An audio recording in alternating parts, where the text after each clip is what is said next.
91201230674 dari kelas RC Manajemen. Baiklah, di sini saya akan mempresentasikan tugas UAS mata kuliah pengantar bisnis modern, yaitu yang berjudul Business Plan, NK Makeup, dan Fashion. Yang pertama ada nama bisnis, yaitu NK Makeup dan Fashion. Visi saya dalam bisnis ini menjadi merek terkemuka dalam industri kecantikan dan fashion dengan fokus pada kualitas, inovasi, dan kepuasan pelanggan. Visi saya menyediakan produk dan layanan kecantikan, fashion berkualitas tinggi dan memenuhi kebutuhan dan ekspektasi pelanggan. Selanjutnya ada deskripsi produk dan layanan. NK Makeup dan Fashion adalah penyedia makeup dan aksesoris fashion berkualitas tinggi.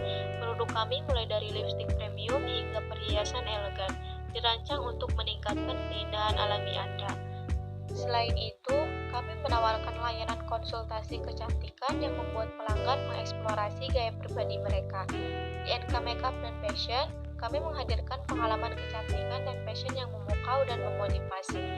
Target market saya yaitu wanita berusia 18-35 tahun, aktif secara sosial media, peduli terhadap penampilan diri, mengikuti tren kecantikan dan fashion.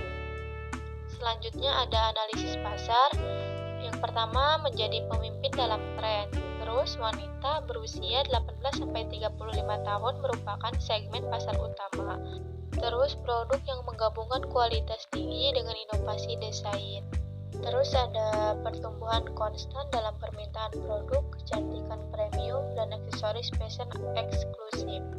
Terus, peningkatan partisipasi dalam industri kecantikan dan fashion secara online. Yang terakhir yaitu berkomitmen untuk menghadirkan produk yang memenuhi standar kecantikan modern. Oke, lanjut. Di sini ada analisis persaingan. 01 NK Makeup dan Fashion.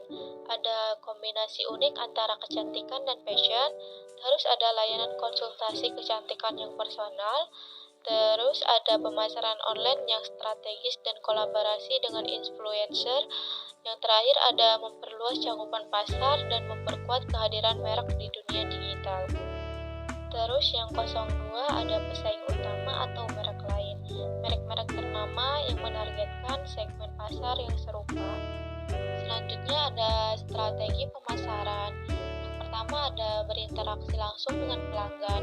Yang kedua ada pemasaran digital atau kampanye iklan online melalui platform media sosial seperti Instagram, Facebook, WhatsApp, dan TikTok untuk menjangkau target pasar kami. Terus ada konten kreatif, tutorial kecantikan, dan ulasan produk untuk meningkatkan keterlibatan pelanggan. Yang ketiga atau yang terakhir ada kolaborasi dengan influencer. Oke, lanjut ada rencana operasional. Yang pertama ada sumber daya manusia atau rekrutmen dalam pelatihan tenaga kerja yang berkompeten dalam penjualan konsultasi kecantikan dan layanan pelanggan. Selanjutnya ada pengembangan program intensif untuk memotivasi dan mempertahankan karyawan yang berkualitas tinggi. Yang kedua ada pembelian dan rantai pasukan, yaitu kerjasama dengan pemasok berkualitas untuk memastikan pasukan produk kecantikan dan aksesoris fashion yang konsisten. Terus ada pemantauan dan manajemen inventaris yang efisien untuk menghindari kekurangan stok dan kelebihan persediaan. Yang ketiga ada operasional harian atau penerapan sistem point of sale yang modern untuk memastikan transaksi pembayaran yang lancar. Terus ada prosedur operasional standar untuk memastikan konsistensi dalam layanan dan pengelolaan stok. Yang keempat ada pengembangan produk atau riset pengembangan terus-menerus untuk memperluas dan meningkatkan rangkaian produk kecantikan dan aksesoris fashion. Lanjut uji coba kualitas dan uji pasar sebelum peluncuran produk baru. Yang kelima ada supply dan distribusi, yaitu pemilihan mitra logistik yang handal untuk pengiriman dan distribusi yang cepat dan aman. Lanjut penentuan pusat distribusi strategis untuk mengoptimalkan rantai pasukan. Yang keenam ada teknologi dan keamanan data, yaitu pembaruan sistem teknologi informasi untuk mendukung operasi harian dan pengelolaan data pelanggan dengan aman. Terus ada langkah-langkah keamanan data untuk melindungi informasi pelanggan dan bisnis. Oke, lanjut ke rencana keuangan. Di sini ada proyeksi pendapatan, berdasarkan analisis pasar dan rencana penjualan. Terus ada estimasi pertumbuhan pendapatan bulanan dan tahunan. Di sini ada biaya operasional, ada perincian biaya operasional termasuk gaji karyawan, sewa toko, utilitas, dan biaya pemasaran. Terus pemantauan dan pengelolaan biaya secara cermat untuk memastikan efisiensi. Di sini ada proyeksi keuntungan dan kerugian, ada perkiraan laba dan rugi berdasarkan proyeksi pendapatan dan biaya operasional. Terus identifikasi titik impas dan upaya untuk meningkatkan margin keuntungan. Lanjut ada pengelolaan kas, yaitu perencanaan kebutuhan modal kerja untuk mengatasi fluktuasi kas. Lalu pengelolaan kas yang hati-hati untuk memastikan likuiditas yang memadai. Lanjut ada investasi dan pembiayaan, yaitu pencarian opsi pembiayaan termasuk pinjaman atau investasi eksternal jika diperlukan. Lalu penggunaan dana dengan efektif untuk pengembangan produk, pemasaran, dan pertumbuhan bisnis. Dilanjut dengan audit dan pelaporan, yaitu perincian biaya operasional termasuk gaji karyawan, sewa toko, utilitas, dan biaya pemasaran. Lalu pemantauan dan pengelolaan biaya secara cermat untuk memastikan efisiensi. Rencana keuangan yang terakhir yaitu pengelolaan risiko keuangan.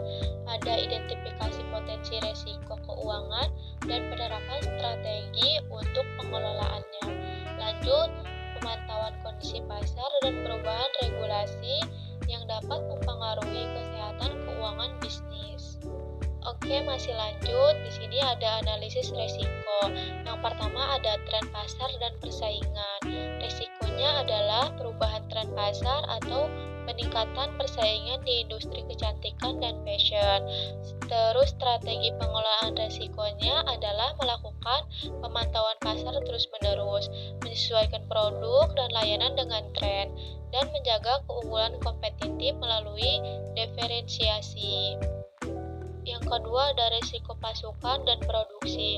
Risikonya adalah gangguan dalam rantai pasukan atau produksi dapat mengakibatkan kekurangan stok. Terus strategi pengelolaan risikonya adalah diversifikasi sumber pasukan, pemantauan ketat atas investasi, dan kerjasama erat dengan pemasok kunci. Yang ketiga ada perubahan kondisi ekonomi. Risikonya adalah ketidakstabilan ekonomi yang dapat mempengaruhi daya beli pelanggan. Terus strategi pengelolaan risikonya mempersiapkan strategi pemasaran yang responsif terhadap kondisi ekonomi, diversifikasi produk, dan pemantauan indikator ekonomi. Oke, masih lanjut dengan analisis risiko. Yang keempat ada tren e-commerce dan teknologi. Risikonya adalah perubahan dalam preferensi konsumen untuk belanja online atau perkembangan teknologi yang dapat mengubah cara berbisnis. Strategi pengelolaan risikonya adalah investasi dalam teknologi e-commerce, kampanye pemasaran digital yang kuat, dan adaptasi cepat terhadap perubahan tren teknologi. Yang kelima ada kepuasan pelanggan. Resikonya pengalaman pelanggan yang buruk dapat merugikan reputasi dan merugikan bisnis.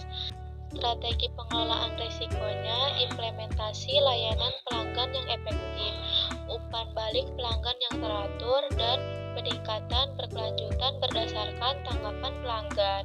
Analisis risiko yang keenam atau yang terakhir adalah risiko keamanan data. Risikonya adalah ancaman keamanan data yang dapat membahayakan informasi pelanggan. Terus strategi pengelolaan risikonya implementasi langkah-langkah keamanan data yang ketat, pelatihan karyawan, dan kolaborasi dengan profesional keamanan siber. Oke, yang terakhir adalah kesimpulannya.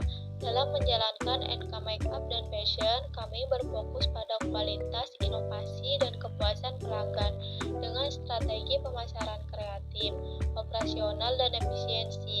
dan merencanakan keuangan yang matang. Kami optimis untuk menjadi pemimpin dalam industri kecantikan dan fashion. Meskipun ada risiko, kami telah menetapkan strategi pengelolaan risiko yang kuat.